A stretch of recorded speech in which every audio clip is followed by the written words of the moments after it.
दिल्ली में जैसे जैसे लोकसभा चुनाव नजदीक आ रहे हैं, वैसे वैसे राजनीतिक पार्टियों की सरगर्मियां तेज होती जा रही है। चांदनी चौक लोकसभा के सकूर बस्ती विधानसभा में कांग्रेस की वर्चुअल मीटिंग हुई, जिसमें आने वाले लोकसभा चुनाव में चांदनी चौक लोकसभा में कांग्रेस को और मजबूत बनाने पर चर्चा हुई। चांदनी चौक लोकसभा से कांग्रेस ने जयप्रकाश अग्रवाल जी को सांसद प्रत्याशी बनाया है। इससे पहले वे 1984 में लोकसभा चुनाव पहली बार चांदनी चौक से ही जीतकर सांसद बने थे। इसके बाद वर्ष 1989 और 1996 का चुनाव भी चांदनी चौक से उन्होंने जीता था। सकूर बस्ती विधानसभा में हो रहे वर्चुअल मीटिंग में मुदित अग्रवाल, पूर्व विधायक प्रत्याशी मोतीनगर से रमेश पोपली, चमन सिंह, चतर सिंह तथा सकूर बस्ती विधानसभा से सभी कांग्रेस नेता शामिल थे। जो मोदी सरकार ने अत्याचार देश पे कर रखा है, जो करप्शन मोदी सरकार की साबित हो गई है, जो वो चीफ मिनिस्टर्स को जेल में डाल रहे हैं, जो कांग्रेस के अकाउंट फ्रीज कर रहे हैं, इसका मतलब क्या है? मोदी जी इस समय डरे हुए हैं। उनको लग रहा है वो चुनाव हार रहे हैं, इसलिए सारे हथकंडे का इस्तेमाल कर रहे हैं। जो सही मुद्दे हैं लोगों के, जो महंगाई है, बेरोजगारी है, उससे लोग त्रस्त हैं। जो दलित पे अत्याचार कर रहे हैं, जो महिलाओं पे अत्याचार हो रहा है, मुझे ये उम्मीद है जो जनता है वो सब जानती है। जैसे कहते हैं जनता है, ये पब्लिक है, सब जानती है।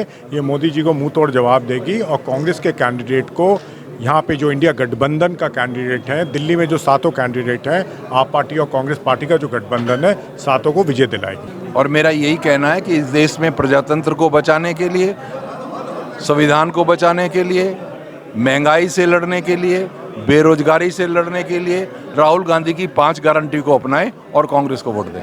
आपको एक बात कहता हूँ, आहूजा जी मेरे साथ खड़े हैं, देवराज जी खड़े हैं, सारे कांग्रेस के यहाँ खड़े हैं। इन लोगों ने जस्ट लाइक एक समझोगे कि फाउंडर मेंबर है हमारे, हम तो इनके हाथ से पैदा हुए हैं। 400 का नारा तब पार होता अगर कोई समझदार आदमी कहे। एक आदमी ने एक बड़ी दुकान खोली ग्रोसरी के सामने, एक छोटे दुकानदार उसके सामने था। झूठ बोलने की तो लिमिट होती नहीं, तो बड़े ग्रोसरी वाले ने कहा मैं घी जो है 400 रुपये किलो बेचूंगा देसी। छोटे दुकानदार ने 350 का बोर्ड लगा दिया, बड़े वाले ने 350 को 325 कर दिया। करते करते उनका कंपटीशन आया, बड़े दुकानदार ने 175 लगा, तो छोटे वाले ने 150 लगा दिया। तो किसी ने पूछा भाई बड़े दुकानदार को तो फर्क नहीं पड़ता, तू तो मर जाएगा। अब वो मोदी जी का भाई था, बोला मर कैसे जाऊंगा जब मैं घी बेचता ही नहीं, तो मुझे रेट लिखने में क्या अर्ज है? तो बंगाल में उन्होंने 400 बोली, नहीं आई। महाराष्ट्र में उन्होंने जो बोली नहीं आई, राजस्थान में बोली तब पिटे, कर्नाटक में भी तो भी आपके सामने उन्होंने आंकड़ा दिया था, फिर तेलंगाना में दिया। तो कहीं कहने में क्या जाता है?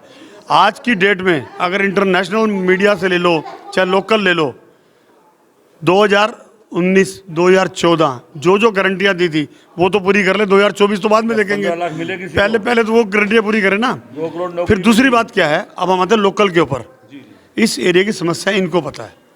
दूसरे नंबर पे कैंडिडेट की बात है, कैंडिडेट कौन अच्छा है, वेल बिहेव्ड कौन है, मिलने में कौन है, पब्लिक का काम करने में कौन इजीली अवेलेबल है। आज की डेट में हर आदमी वो देखता है, और उसके लिए जयप्रकाश अग्रवाल जी से बढ़िया कोई नहीं। सबसे बड़ी बात देखो, जितने ये सीनियर खड़े हैं ये खुद 24 घंटे अवेलेबल है इस एरिया में, तो इन गारंटी तो ये देंगे ना, उसकी गारंटी का क्या जो मिलना ही नहीं है आपको। कहने में क्या जाता है, कहने में मैं कुछ भी कह दूँ। अच्छा, जयप्रकाश अग्रवाल जी की फाइट कैसे रहेगी सर? फाइट है कहाँ सर? जयप्रकाश अग्रवाल जी का अपने आप में नाम है, आप देखो आम पब्लिक के मन में समाया हुआ है। He is a familiar member, वो पारिवारिक मेंबर है। जयप्रकाश अग्रवाल जी फ्रीडम फाइटर फैमिली से बिलोंग करते हैं, उनके फादर फ्रीडम फाइटर रहे, 10वीं बार वो इलेक्शन लड़ रहे हैं। सिंगल एक क्वाइंस का उनके ऊपर एलिगेशन नहीं है, कोई करेक्टर के ऊपर दाग नहीं है, और सबसे बड़ी बात पब्लिक के लिए 24 घंटे हाजिर हैं।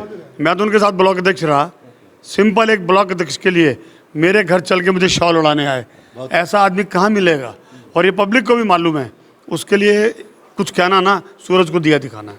सर, आप कहना चाहेंगे जो इंडिया गठबंधन बना है, जैसे कांग्रेस और आम आदमी पार्टी का, दिल्ली की अगर बात करें कैसा रहेगा मुकाबला? दिल्ली में सातों की सातों सीटें इंडिया गठबंधन जीत रही है, और अभी जो चुनाव हुए हैं 191 सीटों पे, उसमें से 70% इंडिया गठबंधन चुनाव जीत के आ रही है। इससे मोदी जी बौखलाए हुए हैं और अनाप शनाप का भाषण दे रहे हैं। अब वो हिंदू मुसलमानों का कभी मुद्दा उठाते हैं, कभी मंगल सूत्र का मुद्दा उठाते हैं, तो उसके जो हमारा मैनिफेस्टो जो है कांग्रेस का और गठबंधन का, उससे वो घबराहट उनको महसूस हो रही है और 100% वो चुनाव हार रहे हैं। देखिए, जेपी अग्रवाल सर बहुत ही स्ट्रॉन्ग कैंडिडेट हैं और पहले भी 5 बार एमपी रहे हैं। मेन है कि वो लगातार जो दूसरे हैं बीजेपी के कैंडिडेट वो बिल्कुल वीक हैं। सर ने व्यापारियों के लिए, हर एक कम्युनिटी के लिए, स्टूडेंट्स के लिए, जो खुद एमपी थे तो 900 समथिंग क्वेश्चन उन्होंने रेज़ किए थे जो पार्लियामेंट में थे, और उनकी अटेंडेंस भी 98% थी, जो सबसे ज़्यादा थी। और मैं जब स्टूडेंट थी, स्टूडेंट लीडर NSY की सेक्रेटरी दिल्ली यूनिवर्सिटी से, तो उस दौरान कितने स्टूडेंट्स को उन्होंने पहली बार पार्लियामेंट दिखाया था, और कोई भी स्टूडेंट उनको मैसेज करता था तभी प्रॉब्लम सॉल्व करते थे। आप ये देखिए कितनी बेरोजगारी हो चुकी है, और GST, income tax, women rights, BJP लेकिन शांत है, कुछ नहीं कर रही है। सर बहुत ही एक्टिव है, बहुत ही स्ट्रॉन्ग कैंडिडेट है, तो बहुत ही अच्छे मार्जिन से जीतेंगे। कांग्रेस से कोई मैनिफेस्टो मैम इस समय?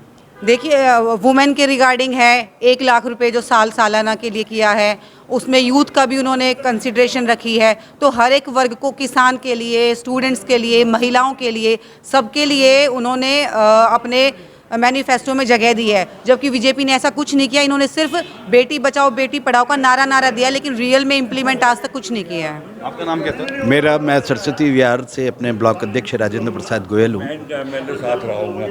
और एक चीज़ मैं आपको बता दूं, मैं पर्सनली, कि जयप्रकाश जी हमारे बाबूजी हैं, और मैं चांदनी चौक से पहले रहता भी था उधर, और मेरा बिजनेस भी होचकाजी में रहा है। और बेसिकली वो शुरू से हम लोगों को और हम उनको बहुत अच्छी तरीके से जानते हैं।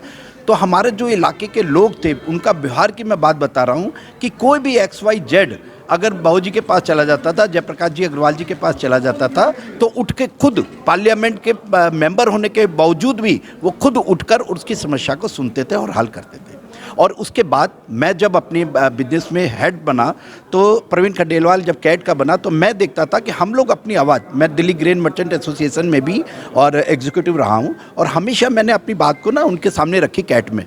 तो उन्होंने कभी भी हमारी बात को, रूलिंग पार्टी जो कि अब बीजेपी की है, उनके पास उन्होंने बातें उठाई, कभी भी उनकी बातें क्लियर नहीं हुई, कभी बातें नहीं हुई। जबकि जयप्रकाश जी हमेशा, और पार्लियामेंट में जाने के बाद तो जो वो क्वेश्चन करते हैं ना, हम सब की ऐसी लगती है जैसे कि वो पार्टी की बात भी नहीं करते, वो करते हैं जनता की बात। तो मेरे को जो असर नज़र आता है कि वो जो एज ए पार्लियामेंट्री मैन होने के नाते वो सबसे ज़्यादा इफेक्टिव होंगे, और he is a capable man, he is a doing man, he is a working man. मैं उनको इस बात के लिए बहुत बहुत धन्यवाद देता हूँ as a being a Congress.